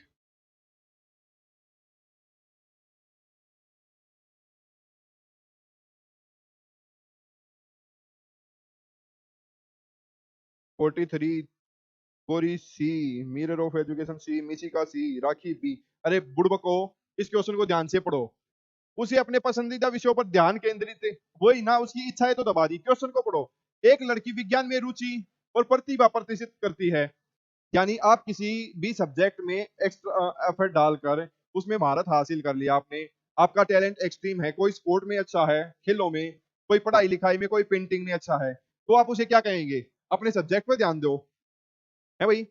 ठीक है, उसके माता पिता उसने ह्यूमैनिटीज दिलाना चाह है, उस चीज को भी तो देखो। उसके माता पिता कह रहे हैं खेल को छोड़ पढ़ाई कर ले, वैसी वाली बात आ गई, तो करना क्या चाहिए? अगर ऐसे ही आप फोर्स करते रहोगे, कोई तेंदुलकर, कोहली, धोनी वो नहीं बन पाएंगे, ठीक है, फिर उनका टैलेंट दब दब के रह जाएगा ना, कोई नीरज चोपड़ा बन पाएगा।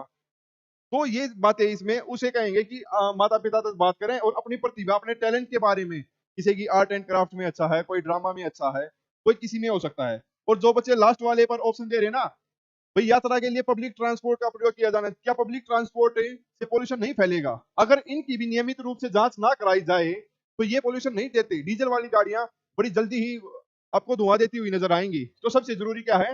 गाड़ियों के इंजन को चेक कराना। कोई समस्या भाई किसी बच्चे को? समझ गए? तो आगे क्वेश्चन नंबर 44 आपके सामने। प्रभावी शिक्षण में शामिल है, इफेक्टिव टीचिंग इंक्लूड्स क्या?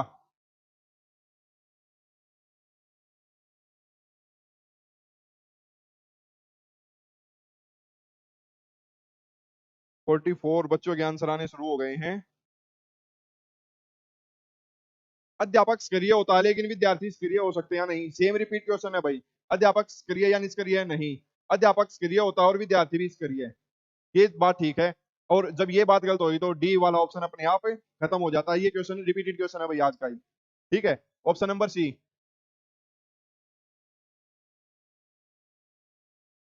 डी नहीं बच्चे। आप ना तो स्टूडेंट को पैसिव कर सकते हो, ठीक है, ना ही टीचर पैसिव रह सकता है। जब दोनों एक्टिव होंगे ना, जब मैं भी एक्टिव हूँ और आप भी पढ़ने के लिए एक्टिव हैं, तभी एजुकेशन को इफेक्टिव बनाया जा सकता है। यदि मैं पैसिव हो जाऊं, पढ़ लो भाई, कहाँ से पढ़ोगे? हैं? क्लास में टीचर आया, सो गया, अब बच्चे इधर उधर घूम रहे हैं अपने आप से, वो कितना भी एक्टिव हो लें, एक्टिव हो गए वो शोर ही कर सकते हैं। यदि बच्चे पैसिव हैं, टीचर कितना कुछ करा ले, कोई बच्चा सो रहा है, कोई एक दूसरे को मार रहा है, कैसे कर पाएगा? तो दोनों को एक्टिव होना जरूरी है। अंडरस्टैंड बच्चे? तो आगे बढ़ते हैं, क्वेश्चन नंबर 45।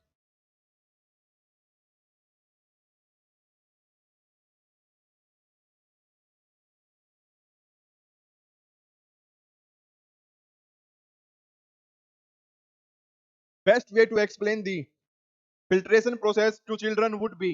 बच्चों को छनन प्रक्रिया के बारे में बताने का सर्वश्रेष्ठ तरीका होगा, क्या होगा भाई? प्रक्रिया के बारे में बताते हुए आप व्याख्या दे दो, क्या ये बेस्ट है? चर्चा करना कक्षा में, बोर्ड पर विस्तृत आरेख बनाना, या प्रक्रिया का प्रदर्शन करना? जब आप परफॉर्मिंग दी प्रोसेस करोगे, बच्चों को एक जो छलने वाली चीज है उससे आप करके दिखाओगे प्रैक्टिकल, अब उनके सामने, वो ज्यादा इफेक्टिव है या उनको ये बताना? तो ऑप्शन नंबर 4, ऑप्शन नंबर कौन सा? 4 ठीक हो जाएगा भाई आपका। आगे चलते हैं। अरे ए नहीं बुड़बको, नालायक बच्चे हैं भाई। ये कैसे है? दो बच्चे ये आंसर देने ध्यान से पढ़े। व्याख्यान देना ज्यादा जरूरी है या उसका प्रदर्शन करके दिखाना ज्यादा जरूरी है? पता नहीं ध्यान कहाँ रहता है आपका। डी, फरीदा डी, बहुत खूब बच्चे। इसी का डी बोले तो 4। आगे बढ़ते हैं भाई, क्वेश्चन 46 आपके सामने।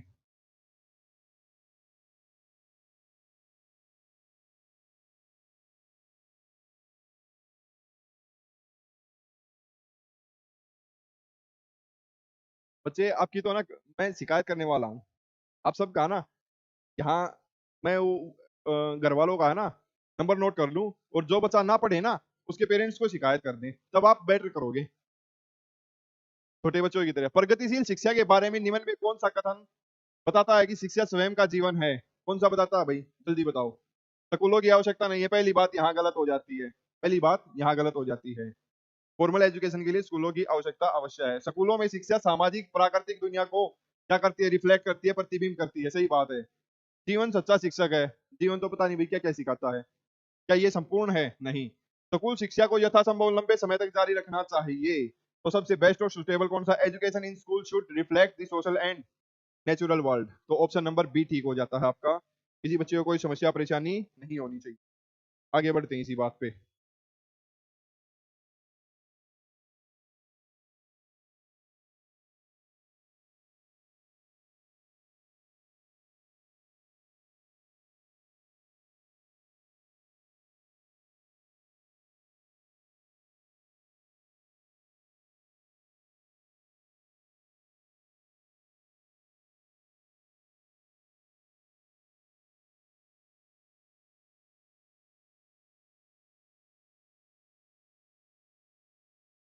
जैसे होली में बहुत सारे रंग होते हैं ना, रंग, रंगों का खिलना, जैसे रंग बिखरते हैं और तभी वो अच्छे लगते हैं। तो आप भी जब तक बिखरोगे नहीं तब तक संवरोगे नहीं। बिखरना इन दी सेंस कह सकते हो आप, जब तक आप पसीना खून पसीना एक करके मेहनत नहीं करोगे ना अपना जी जान से, पूरा मन से, तब तक आप सक्सेस नहीं हो पाओगे। ठीक है? वो वाली मेहनत नहीं करनी आपको, गधे वाली। आपको घोड़े की तरह स्मार्ट रहना है। ठीक है? स्मार्ट पढ़ाई कर रहे हो तो स्मार्ट। चलिए देखते हैं बाकी बातें बाद में। कौन सा शिक्षा का सर्वोत्तम कार्य है? एक ऐसा व्यक्ति बनाने के लिए जो प्रणाली के अनुरूप रहे। क्या सिर्फ इसलिए शिक्षा है? एक ऐसा व्यक्ति बनाने के लिए जो कुशल तकनीशियन हो, वो तो कोई भी हो सकता है, चोर भी होते हैं भाई, सेकंडों में गाड़ी उड़ा ले जाते हैं। एक विशेषाकृत व्यक्ति बनाने के लिए जो केवल अपने, केवल आ गया आगे पढ़ो हिम्मत की है। एक ऐसा एकीकृत व्यक्ति बनाने के लिए जो जीवन से पूर्णता व्यवहार में करने में सक्षम हो। अब भाई, create an integrated individual who is capable of dealing with life to the fullest. कैसी भी सिचुएशन आ जाए उसके साथ वो डील कर पा रहा है। ठीक है? Option number 4। आगे बढ़ते हैं भाई। बी नहीं है बच्चे, बी कैसे दे रहे हो आप? एक ऐसा व्यक्ति बनाने के लिए जो कुशल टेक्नीशियन हो। भाई ये तो कोई भी हो सकता है ना कुशल टेक्नीशियन। क्या एजुकेशन का मतलब ही यही है? आपको एक रोबोटिक लाइफ दे दें, है बच्चे? मान लिया आप पढ़ लिए लिख लिए, जो आप बता रहे हो ना, टू क्रिएट स्किल टेक्नीशियन, ये तो एक रोबोट भी होता है। ठीक है? फिर तो आपकी लाइफ भी रोबोटिक हो जाती है। स्किल टेक्नीशियन में आपका दूसरा ये थीप वगैरह भी आ जाते हैं, सेकंडों में गाड़ी उड़ा देते हैं। अरे आपका सबसे जरूरी क्या है? Dealing with life to the fullest. जब आप जीवन में कोई भी समस्या परेशानी आपके सामने आती है, कैसी भी विपदा आपके सामने आती है, उससे आप अच्छे से डील कर रहे हो, एजुकेशन वो है ना, चाहे आपका बिजनेस है, आपकी फैमिली है, कहीं भी है, ठीक है, तो वो सबसे बेटर ऑप्शन है भाई आपका। अंडरस्टैंड? आगे चलें। फरीदा, बच्चे कुछ ना समझ में आया तो दोबारा से पूछ सकते हैं कि आपका बी क्यों नहीं है।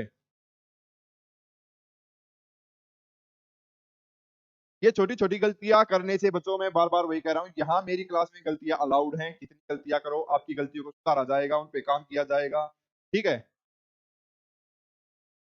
लेकिन एग्जाम में इन गलतियों को करोगे तो वहां एग्जाम में गलती की सजा है भाई, और गलती की सजा आपका 1.25 मार्क्स, और जो कि आपके सिलेक्शन के लिए बहुत मैटर कर सकता है, ठीक है। बहुत बड़ा नंबर हो जाता है भाई आपको एग्जाम से बाहर करने के लिए, 1% गलत तो इतना नंबर आपका माइनस हो जाएगा।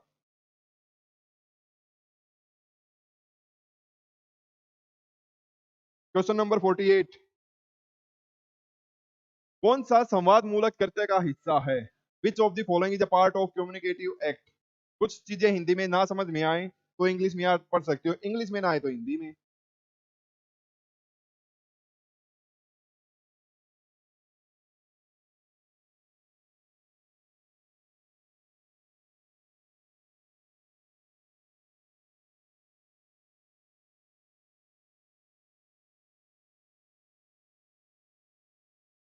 बच्चों का आंसर आ गया 48 का डी। देखते हैं, हाँ, कम्युनिकेटिव एक्ट के लिए कौन सा पार्ट है? Providing opportunity for self direction and self interest, या फिर creating an environment of mutual trust and respect, evaluating diversity, या to promote active self reflection to enhance greater understanding and self awareness. सबसे स्टिक और सबसे अच्छा answer क्या है आपका? Option number 4। ठीक है भाई, बहुत खूब भाई। फरीदा, आपका आंसर बिल्कुल ठीक है।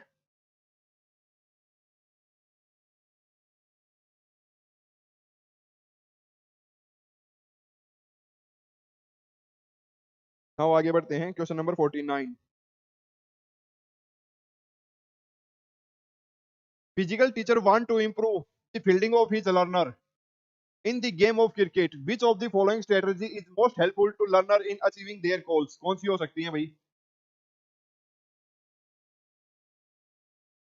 ताकि बहुत देर से जवाब देते हैं। To give more practice to the student in the fielding, बहुत ठीक बात है भाई। शिक्षार्थियों को क्षेत्र रक्षण का अधिक अभ्यास करवाना। आगे देखते हैं क्या कह रहा है। शिक्षार्थियों को यह बताना कि क्षेत्र रक्षण सीखना उनके लिए किस प्रकार महत्वपूर्ण है, बताने से अच्छा है उसको करवाओ। बेहतर क्षेत्र रक्षण और सफलता की दर के पीछे के तर्क को स्पष्ट करना। लेक्चर थोड़ी चल रहा भाई है, प्रैक्टिस करोगे तभी चीजें आएंगी। क्षेत्र रक्षण को प्रदर्शित करना और शिक्षार्थी अवलोकन करे। अरे भाई, दूर खड़े कर दिया आपने, कोच लगा पड़ा अपनी बैटिंग करने में है, पैसा थोड़ी ना होता है। अगर उसको क्रिकेटिंग सिखानी है, बैटिंग सिखानी है, फील्डिंग सिखानी है, उसको डालो ना उसमें। जब तक वो अभ्यास नहीं करेगा, प्रैक्टिस नहीं करेगा, डाइव नहीं मारेगा 2-4 बार, हाथ गोडे कोणी जो भी है वो नहीं फूटेंगी, उसको पता कैसे लगेगा फील्डिंग कैसे होती है? अब खड़ा खड़ा ऐसे देख रहा हाथ पे हाथ धर के, जैसे आप भी देख सकते हो क्रिकेट ग्राउंड में। उसे देखने से क्या होगा? क्या उसकी स्ट्रेंथ बढ़ेगी? क्या उसे बॉल पकड़ने का एक्यूरेट जो डिस्टेंस कवर कर रही है, कितनी स्पीड से बॉल आ रही है, उन सब चीजों पर कैसे काम करेगा? उसको उतारो भाई, 2-4 बार मुंह पे, हाथ पे, आंख पे कहीं ना कहीं लगेगी, तभी तो वो सीखेगा।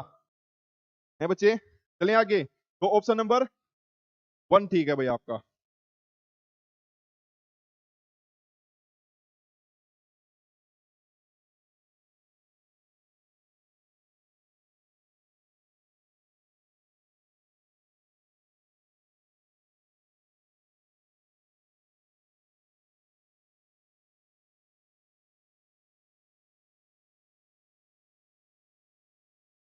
आगे बढ़ते हैं।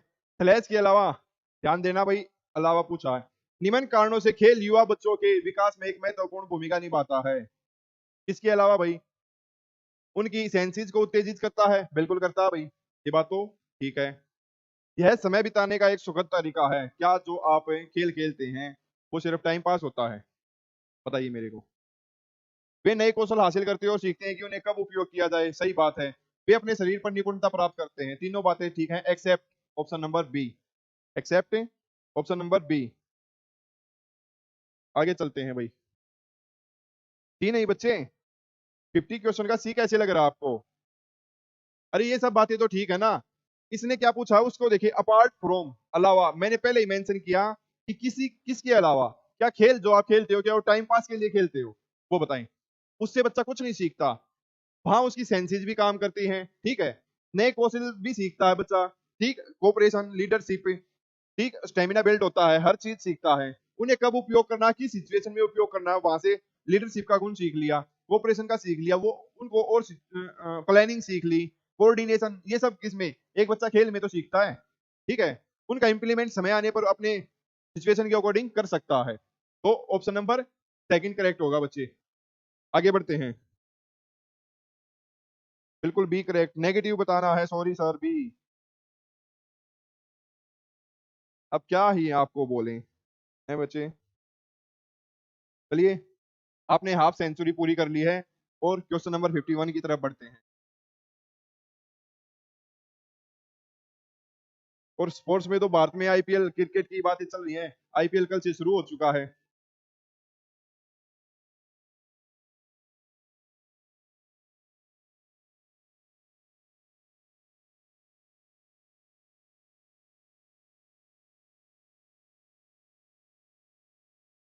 कौन सा अध्ययन का एक सिद्धांत नहीं है, फिर से ध्यान रखना भाई, मैं हमेशा बताता हूं, ये जो नहीं है ना, ये नेगेटिव होता है और अपने साथ नेगेटिव ही आंसर लेके आता है, ठीक है। Which of the following is not a theory of study. Positive interdependence बिल्कुल है, personal responsibility to develop reversibility है, लेकिन इक्वल स्टेटस, इंटरेक्शन, बराबर स्थितियां, अन्योन क्रिया, ये आपकी कोई स्टडी नहीं है, इसमें तो आपकी भारत सरकार भी कहती है, ठीक है। चले भाई, तो आपका ऑप्शन नंबर ठीक हो जाएगा डी।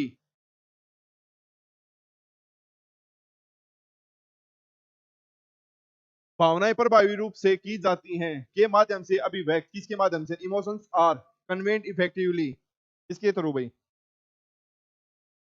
डी डी, बहुत खूब भाई। क्या म्यूजिक, ग्राफिक आर्ट, राइटिंग या पपट, जल्दी बताओ 52 का।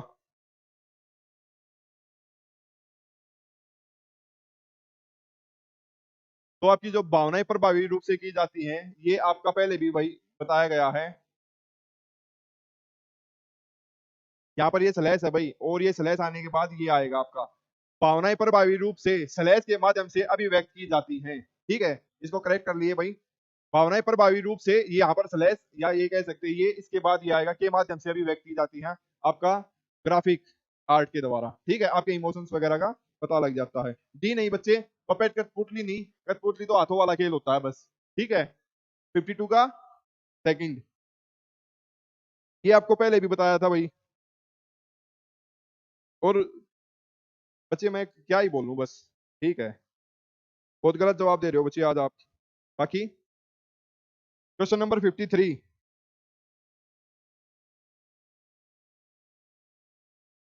निम्न में कौन सा क्रियाकलाप ईवीएस कक्षा में सहयोगी अधिगम में वृद्धि कर सकता है, बताएं भाई, कौन सा कर सकता है,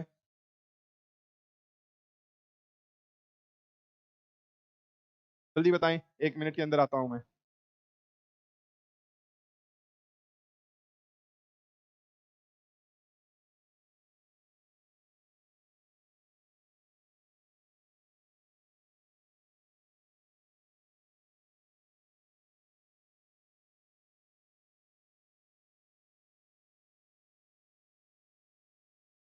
आया बच्चों आंसर, देखते हैं क्या पूछा गया है। कौन सा क्रियाकलाप ईवीएस कक्षा में अधिगम में वृद्धि कर सकता है, देखते हैं। शिक्षार्थियों को उनके पाठ्य पुस्तकों को पढ़ने के लिए कहना, क्या इसी से हो सकता है, नहीं। शिक्षार्थियों को व्यक्तिगत रूप से अपने माता पिता के साथ किसी पोस्ट ऑफिस जाकर वहां होने वाले क्रियाकलापों का ऑब्जर्वर्स यानी प्रेक्षण करने के लिए कहना, देखते हैं आगे, कहने की बात चल रही है अभी। शिक्षार्थियों को अपने हाल के यात्राओं के बारे में विचार करने और कक्षा में अन्य शिक्षार्थियों से इस पर विचार विमर्श करने के लिए कहना। अभी तक ठीक कौन सा सबसे, ठीक सी। शिक्षार्थियों को विभिन्न प्रकार के पत्रियों का संग्रह कर उनके कॉपियों में चिपकाने से थोड़ी ना कुछ होगा। भाई आप कहीं घूमने गए हो, ठीक है, वापिस आने के बाद अपने फ्रेंड सर्कल में कहीं भी कुछ भी बातें करते हो, वो ज्यादा इफेक्टिव है या सिर्फ ऑब्जर्व करना या कॉपियों में चिपकाना। क्वेश्चंस के ऑप्शंस को ध्यान से पढ़ा जाए और क्या पूछ रहा है उन पर आप गौर कीजिए। डी नहीं बच्चे, डी नहीं होगा, सी। अरे कॉपियों में चिपकाने से जो भी आपने पत्तियों का कलेक्शन किया उससे ज्यादा अच्छे से पढ़ पाओगे, या डिस्कशन से आपको ज्यादा अच्छे से एक्सप्लेन कर पाओगे। ध्यान से पढ़िए। विद्यार्थियों को अपने हाल में कहीं गए हो, किसी टूर पर गए हो, ठीक है, उसके बारे में विचार करने, और कक्षा में अन्य जो स्टूडेंट हैं उनसे इस बारे में विचार विमर्श कर रहे हो, डिस्कशन कर रहे हो। भाई मान लो आप शिमला चले गए, आने जाने के बाद आपने वो चीज प्रैक्टिकली ग्राउंड लेवल पर उन चीजों को अनुभव किया, अपने उन चीजों को वास्तविकता से अनुभव किया, ठीक है, उन नेचर से आप जुड़े, कैसे गए, बस से गए, गाड़ी से गए, खेल से गए, कैसे गए, वो सब अगर आप अपने फ्रेंड्स के साथ आपको अपने उनको बता रहे हो, जो आपने देखा वही आप बता रहे हो अपने फ्रेंड को, तो आप क्या सीख रहे हो। वहां आपका स्टूडेंट फ्रेंड है जो आपका क्लास में स्टूडेंट है, वो आपसे पूछेगा, आप उतना क्यूरियस होकर उन चीजों का जवाब दोगे। वो वहां पर ये था, वो पूछेगा क्या बर्फ भी थी, हाँ बर्फ भी देखी मैंने, स्नोफॉल हो रखा था, मॉल रोड पर गए तो हम, मतलब आप अपने विचार, अपने पॉइंट ऑफ व्यू, जो आपने देखा, जो अनुभव किया, वो ज्यादा बेहतर बता सकते हो ना। तो वही बात यहाँ पर है। चले भैया आगे, कुछ ना समझ में आया हो तो बताएं।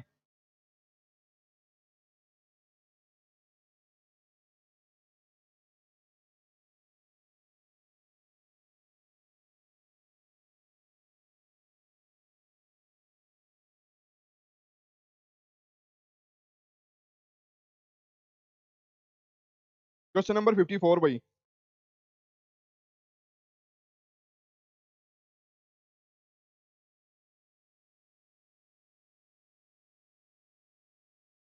निम्न उपागमों में से कौन सा उपागम समाज विज्ञान विज्ञानियों द्वारा सरकार, संस्थाएं, संविधान, राज्य जैसे औपचारिक अंगों पर केंद्रित राजनीति विज्ञान को समझने के लिए किया जा सकता है। क्या आपका साइकोलॉजिकल या फिलोसफिकल या लीगल इंस्टीट्यूशनल अप्रोच। तो भैया आपका वैज्ञानिक, क्योंकि सरकारें आ गई, सरकारें क्या, वैज्ञानिक, लीगल, लीगल इंस्टीट्यूशनल अप्रोच इसमें आएगी। ठीक है भाई, कौन सी आएगी, लीगल इंस्टीट्यूशनल अप्रोच। आगे बढ़ते हैं क्वेश्चन नंबर 55 की तरफ।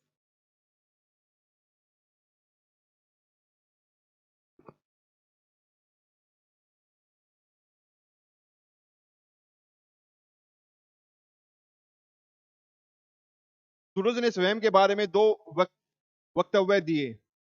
मैं बीज गणित में अच्छा हूं और मैं एक बुरा तैराक हूं। बंडूरा के अनुसार सूरज के विचार हैं, कैसे हैं भाई, सेल्फ एफिकेसी अप्रेजल या सेल्फ असेसमेंट।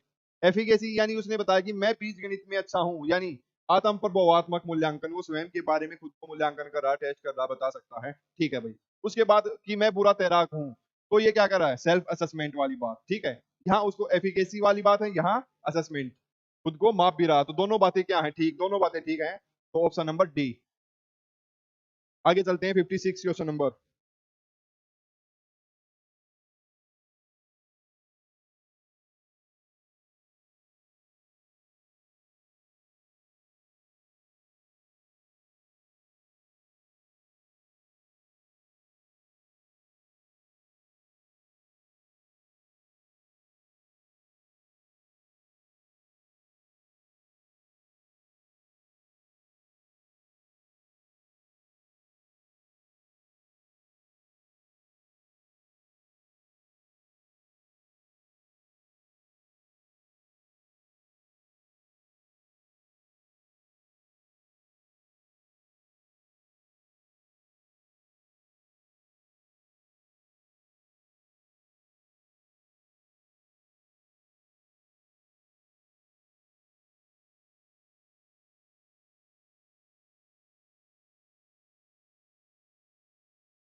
चलिए भाई क्वेश्चन का आंसर कीजिए और आगे बढ़ते हैं फिर।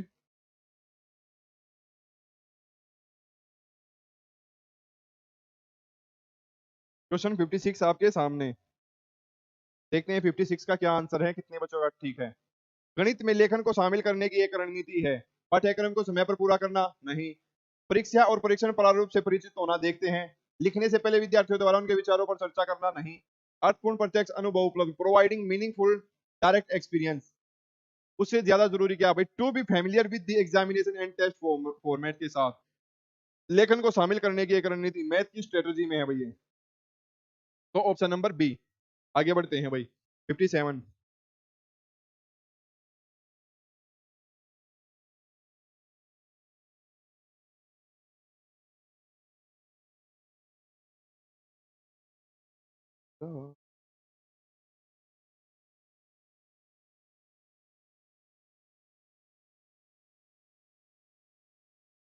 एक पूर्व रचित सूत्र या सिद्धांत विद्यार्थियों को बताया जाता है और उन्हें विभिन्न संबंधित समस्याओं को पूर्व सूत्र की सहायता से हल करने के लिए कहा जाता है। यह विधि है a predetermined formula of theory. पहले फॉर्मूला बताया जाता है, is given to the student and they are asked to solve various related problem with the help of given formula. भाई एक बच्चों को फॉर्मूला बताया जाता है, उसके बाद वो उस चीज को सोल्व करते हैं, तो वो क्या है? क्या आपका इंडक्टिव है, कॉग्निटिव है, डिडक्टिव है या इंस्टेंट कैलकुलेशन, कौन सी है? हिंदी में देखो लिखने का, कटौती विधि। हिंदी वालों सावधान हो जाओ, कभी भी जीवन में आंसर ठीक नहीं कर पाओगे अगर हिंदी के ऊपर जाओगे तो।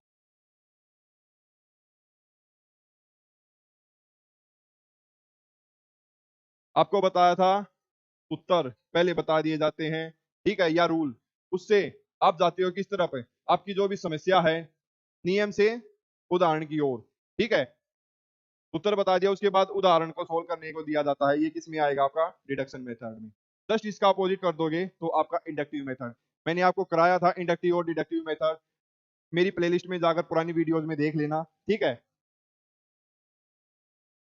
आगे बढ़ते हैं भाई।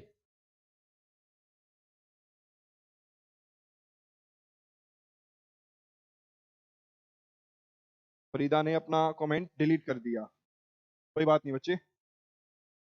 क्वेश्चन नंबर 58, गणित पढ़ाने में गृह कार्य देना प्रभावी है, कौन सा सबसे महत्वपूर्ण कारण है? कौन सा सबसे महत्वपूर्ण कारण है भाई? विद्यार्थियों को घर पर व्यस्त रखना? नहीं। गणित के सवालों के अभ्यास के लिए? नहीं। विद्यार्थियों में स्वाध्याय को बढ़ावा देना? बिल्कुल सही बात है। अभिभावकों के शामिल होने को बढ़ाने के लिए? क्या मतलब है भाई? कोई फर्क ही नहीं पड़ेगा अभिभावक शामिल होना हो, हमें तो बच्चे से मतलब है। अगर वो इंटरेस्टेड है, वो उसमें सेल्फ स्टडी कर रहा है, तो बात बनी। Option number C. चलिए भाई एक बात देखिए, ऑप्शन नंबर सी कितने बच्चों का है सही जवाब?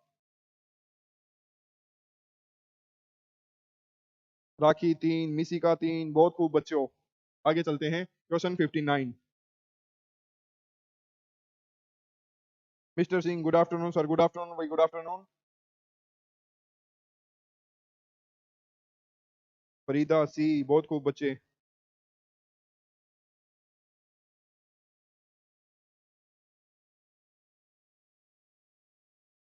अच्छा इसके बाद मैथ कराया जाए भाई आपको,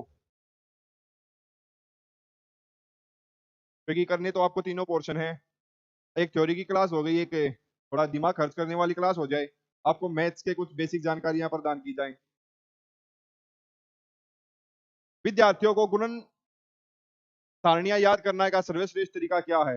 what would be the best way for student to memorise multiplication table? भाई पहाड़े सीखने हैं, कैसे याद करोगे, देखते हैं। शिक्षक पहाड़ों को बोर्ड पर लिखने और बच्चों को नकल करने के लिए कहे, रटने वाली बात तो है लेकिन नहीं। बच्चों को गृह कार्य दे जिन्हें उसमें पहाड़े लिखने हो, देखते हैं। सबसे जरूरी क्या, मैथ्स क्या, मैथमेटिक्स गणित आपका क्या मांगता है? ट्रेनिंग एंड प्रैक्टिस, प्रशिक्षण और अभ्यास। उन्हें सिखा था जो वे खुद अभ्यास करेंगे, लिख लिख कर देखेंगे, जब बच्चे सीखेंगे, है भाई। तो ऑप्शन नंबर सी। आगे चलते हैं, इसी के साथ बच्चों के कमेंट देख लिए, बिल्कुल सी। 59 सी, बहुत खूब भाई।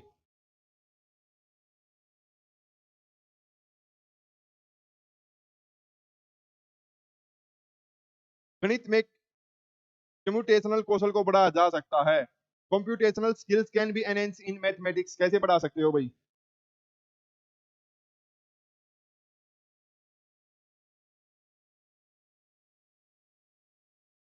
ओनली, ओनली आ गया तो इस ऑप्शन को तो काट ही दो। ओनली बाय कंसेप्चुअल नॉलेज नहीं। बाय डिस्क्राइबिंग अल्गोरिदम ओनली, ये भी नहीं, ओनली आ गया। ऑर्गेनाइजिंग एक्टिविटीज इन क्लास, बिल्कुल सही बात है। By clarifying, clarify the concept and process, सबसे जरूरी क्या है? एक्टिविटी क्लास में ऑर्गेनाइज करा दो, आपका एनहेंस हो जाएगा, ठीक है भाई।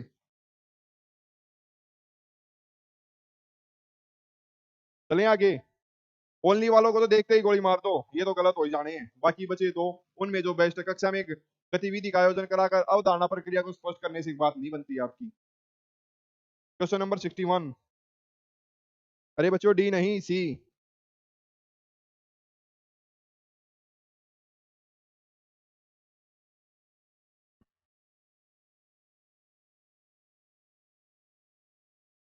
इंडियन पैसा लीग शुरू हो चुका है और आपके लिए करंट का पर्सन बन सकता है। आईपीएल में पहला रन किसके द्वारा बनाया गया या कैसे बना? तो भाई अगर ऐसा कुछ क्वेश्चन आपके सामने आता है ना आपके एग्जाम में, क्योंकि 3 से 6 महीने की करंट आपसे पूछी जा सकती है, तो इस चीज को ध्यान रखें। आईपीएल में जो पहला रन बना ना वो किसी बल्लेबाज ने नहीं, वो एक वाइड गेंद के तौर पर आया है आपका। ठीक है, कैसे आया है? वाइड गेंद के तौर पर आया है। दूसरा, और क्या बन सकता है? विराट कोहली के 12,000 रन पूरे हो गए हैं, उसने चेन्नई के खिलाफ 1,000 रन पूरे कर लिए हैं, और हमेशा की तरह चेन्नई ने आरसीबी पर फिर से विजय हासिल की है। आरसीबी बेचारे फिर से हार गए। टॉस तो जीते, टॉस किसने जीता? आरसीबी ने। चलिए, गणित में गणना संबंधी कौशलों को बढ़ाया जा सकता है। कैसे? एक सबसे बड़े दो दुश्मन है केवल, काट दो भाई, आगे पढ़ो ही मत। ठीक है, उसके बाद देखो आगे क्या है। कक्षा में क्रियाशील गतिविधियों का आयोजन करके, लास्ट वाले क्वेश्चन के जैसा ही नहीं लग रहा आपको? संकल्पना और प्रक्रियाओं को स्पष्ट करने के बाद सेम डिट्टो क्वेश्चन है लास्ट जैसा। ऑप्शन नंबर थर्ड, ऑप्शन भी सेम है भाई। ऑप्शन बी क्या है? सेम। इसी के साथ आगे बढ़ते हैं। आज का साइकोलॉजी का आपका आखिरी पर्सन, आज का साइकोलॉजी का आपका आखिरी पर्सन, इसके बाद आपका मैथ स्टार्ट करेंगे भाई। ठीक है, ताकि थोड़ा आपका दिमाग इस्तेमाल और खर्च हो और भी।